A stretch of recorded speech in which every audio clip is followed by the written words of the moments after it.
Hi friends, welcome to cook with Kayu kitchen. இன்னைக்கு நம்ம பார்க்க போகிற ரெசிபி என்னன்னு பார்க்குறீங்களா? நிறைய மருத்துவ குணம் நிறைந்த திருக்கை மீன் வச்சு குழம்பு எப்படி செய்யறதுன்னு தாங்க செஞ்சு காட்ட போகிறேன். இந்த திருக்கை மீன் கர்ப்பிணி பெண்களுக்கும் பாலூட்டும் தாய்மார்களுக்கும் ரொம்ப நல்லதுங்க. வளர்ற குழந்தைங்களுக்கு கண்டிப்பாக இந்த திருக்கை மீனை செஞ்சு கொடுங்க. அவங்களோட எலும்புகளை வலுப்படுத்துங்க. இதில் கால்சியம் சத்தும் அதிகமாக இருக்குங்க. ஆஸ்துமா, புற்றுநோய், நீரிழிவு நோய், அலர்ஜி, உடல்ல இருக்க அலர்ஜியை கூட இதை போக்குங்க. இவ்வளோ மருத்துவ குணம் நிறைந்த இந்த திருக்கை மீன் குழம்பு வாரத்துக்கு ஒரு முறையாவது செஞ்சு சாப்பிட்லாங்க. கண்டிப்பாக நீங்களும் உங்கள் வீட்டில் செஞ்சு சாப்பிடுங்க. இப்போ திருக்கை மீன் குழம்பு எப்படி செய்யறதுன்றதை பார்க்கலாங்க. அதுக்கு முன்னாடி நமக்கு தேவையான பொருள்லாம் என்னென்னு பார்க்கலாங்க. நான் 1.5 கிலோ அளவுக்கு திருக்கை மீன் எடுத்திருக்கேங்க. இதை கல்லுப்பு போட்டு நல்லா 4 டைம் கழுவி எடுத்திருக்கேங்க. இந்த மாதிரி நல்லா வெள்ளையாக சுத்தமாக கழுவி எடுத்துக்கோங்க. அப்போ தான் மீனோட கவிச்ச ஸ்மெல் வராமல் இருக்குங்க. இந்த மீனில் இருக்க கவிச்ச ஸ்மெல் குழம்புல வராமல் இருக்கிறதுக்காக இந்த மீனில் போட வேண்டிய மசால் போட்டுக்கலாங்க. 1.5 டேபிள் ஸ்பூன் அளவுக்கு தனி மிளகாய்த்தூள் சேர்த்துக்கிறேங்க. 1/4 டீஸ்பூன் அளவுக்கு மஞ்சத்தூள் சேர்த்துக்கலாங்க. நம்ம மஞ்சத்தூள் இதுலேயும் சேர்ப்போங்க, குழம்புலேயும் சேர்க்க போகிறோம். மஞ்சத்தூள் அதிகமாக போட்டுறக்கூடாதுங்க, அப்புறம் குழம்பு நல்லா மஞ்சளாக தெரியுங்க.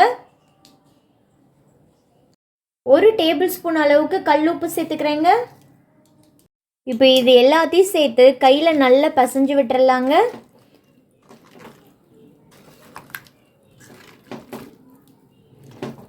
இந்த மாதிரி செய்கிறனால மீனில் இருக்க கவிச்ச ஸ்மெல் கண்டிப்பாக வராதுங்க.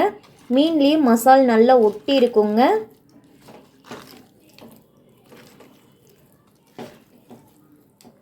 இப்போ இது எல்லாத்தையும் சேர்த்து நல்லா கலந்து விட்டாச்சுங்க. நான் இதில் தனி மிளகாத்தூள் சேர்த்துருக்கேங்க. நம்ம குழம்புலையும் மிளகாத்தூள் போடுவோங்க. உங்களோட காரத்துக்கேற்ப நீங்கள் மிளகாத்தூள் சேர்த்துக்கங்க. இப்போ இதை எடுத்து அந்த சைடு வச்சுட்டு குழம்புக்கு தேவையான பொருள் என்னென்னு காட்டுறேங்க. ஒரு கைப்பிடி அளவுக்கு சின்ன வெங்காயம் எடுத்து தட்டி வச்சுருக்கேங்க. இடிக்கல்லில் போட்டு தட்டியிருக்கேங்க. உங்களுக்கு இடிக்கல் இருந்துச்சுன்னா தட்டி எடுத்துக்கோங்க. அப்படி இல்லாட்டி மிக்சி ஜாரில் போட்டு ஒரு அரை கொரகொரப்பாக அரைச்சி எடுத்துக்கோங்க. பூண்டு, மிளகு, சீரகம் 3ஐயும் இடிக்கல்ல போட்டு இடித்து எடுத்துருக்கேங்க. ஒரு கட்டி பூண்டை தனியாக தட்டி எடுத்துக்கோங்க. மிளகு சீரகமும் தனியாக தட்டி எடுத்துக்கோங்க. 1 டீஸ்பூன் அளவுக்கு மிளகு போட்டிருக்கேங்க.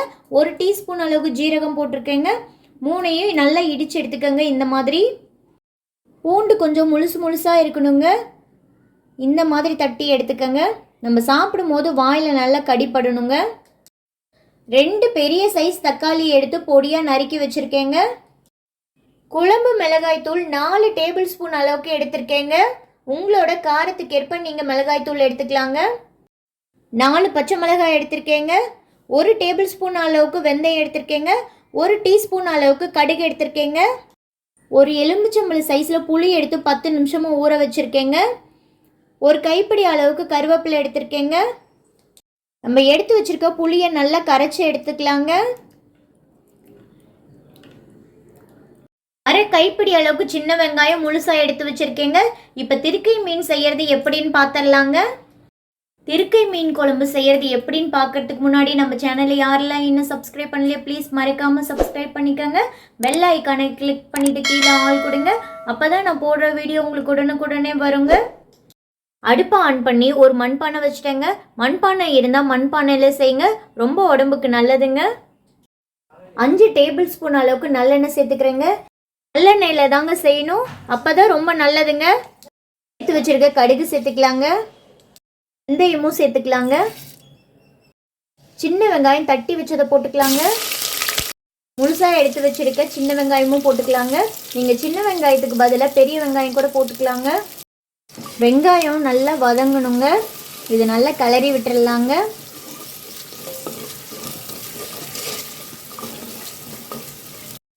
அடுப்போட அனலை நான் மீடியமாகவே வச்சு நல்லா வதக்கி எடுத்துக்கிறேங்க. வெங்காயம் நல்லா வதங்கிட்டு இருக்குங்க. இப்போ நம்ம எடுத்து வச்சிருக்க கருவேப்பிலையை போட்டுக்கலாங்க. இதையும் சேர்த்து நல்லா கிளறி விட்டுடலாங்க. வெங்காயம் நல்லா வதங்கிருச்சுங்க. ஒரு 2 நிமிஷமாக வெங்காயம் நல்லா வதக்கிட்டேங்க. இப்போ நம்ம எடுத்து வச்சுருக்க தக்காளி பழம் போட்டுக்கலாங்க. இதையும் சேர்த்து நல்லா கிளறி விட்டுடலாங்க. தக்காளி பழம் நல்லா வெந்து வரட்டுங்க. இதையும் ஒரு 2 நிமிஷம் நல்லா வதக்கிக்கலாங்க. ஒரு 1/4 டீஸ்பூன் அளவுக்கு எடுத்து வச்சுருக்க மஞ்சத்தூள் சேர்த்துக்கலாங்க. இது நல்லா கலரி விட்டுடலாங்க. தக்காளி நல்லா வதங்கிருச்சுங்க. இப்போ நம்ம எடுத்து வச்சுருக்க குழம்பு மிளகாத்தூள் சேர்த்துக்கலாங்க. இப்போ நம்ம இடித்து வச்சுருக்க பூண்டு, மிளகு, சீரகம் இதை சேர்த்துக்கலாங்க. இப்போ நம்ம சேர்த்துக்கங்க. இது ரொம்ப நல்லதுங்க. சளி பிடிச்சிருக்க டைமில் இந்த மாதிரி செஞ்சு சாப்பிடுங்க. எல்லாம் போயிடுங்க. அந்த அளவுக்கு ரொம்ப நல்லதுங்க. இப்போ இதையும் சேர்த்து மிக்ஸ் பண்ணி விட்டுறலாங்க. அடுப்போட அனல் நான் மீடியமாக தாங்க வச்சுருக்கேன். நம்ம மசாலா பொருள் போட்டதுக்கப்புறம் அடுப்போட அனல் தூக்கி கொடுத்துடக்கூடாதுங்க. மசாலாலாம் கருகிடுங்க. இப்போ வரைக்குமே சிம்மில் தாங்க வச்சுருக்கேன் நான். மசாலாலாம் நல்லா வதங்கிருச்சுங்க. எண்ணெயும் நல்லா ஓரத்தில் பிரிஞ்சு வந்துருச்சு பாருங்கள். இந்த ஸ்டேஜில் நம்ம கரைச்சி வச்சுருக்க புளி தண்ணியை ஊற்றிக்கலாங்க. கையை வச்சு இந்த மாதிரி வடிகட்டி ஊற்றுங்க. இதில் தூசி துரும்பு இருக்குங்க.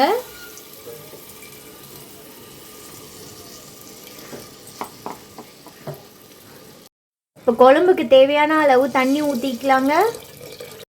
இப்போ இதை கலரி கொடுத்துக்கலாங்க. நல்லா இப்போ அடுப்போட அனலை ஹை ஃப்ளேமில் வச்சிடலாங்க.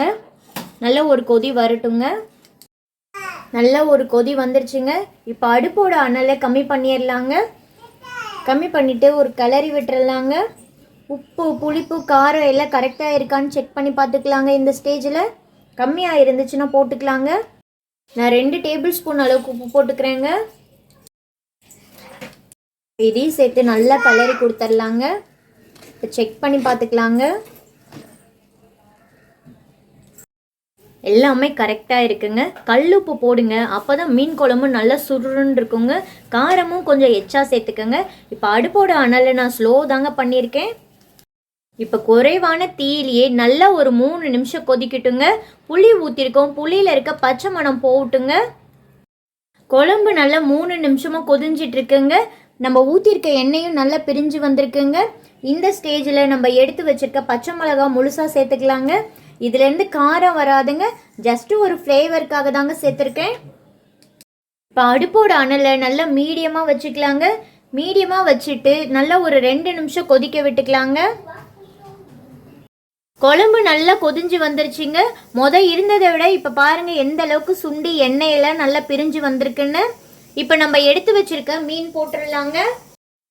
நம்ம போட்டிருக்க மசாலெலாம் எந்த அளவுக்கு நல்லா ஊறி உள்ள மீனுக்குள்ளே இறங்கியிருக்குன்னு பாருங்கள். ஒன்று ஒன்றா தாங்க போடணும். அப்படியே எடுத்து கொட்டிடக்கூடாதுங்க. இந்த மீனில் முள்ளே இருக்காதுங்க. குழந்தைங்களுக்கெல்லாம் கண்டிப்பாக இதை செஞ்சு கொடுங்க. மூளை வளர்ச்சிக்கு ரொம்ப நல்லதுங்க. எடுத்து வச்சுருந்த மீன் எல்லாத்தையும் போட்டாச்சுங்க. மீன் போட்டதுக்கப்புறம் நல்லா கிளறி விட்டுறக்கூடாதுங்க. லைட்டாக இந்த மாதிரி அந்த சைடு இந்த சைடு ஒரு ஆட்டி விட்டிங்கன்னா போதுங்க. இப்போ அடுப்போட அனலை நல்லா ஃபுல்லாக வச்சிட்றேங்க. ஃபுல்லாக வச்சுட்டு ஒரு கொதி வரட்டுங்க.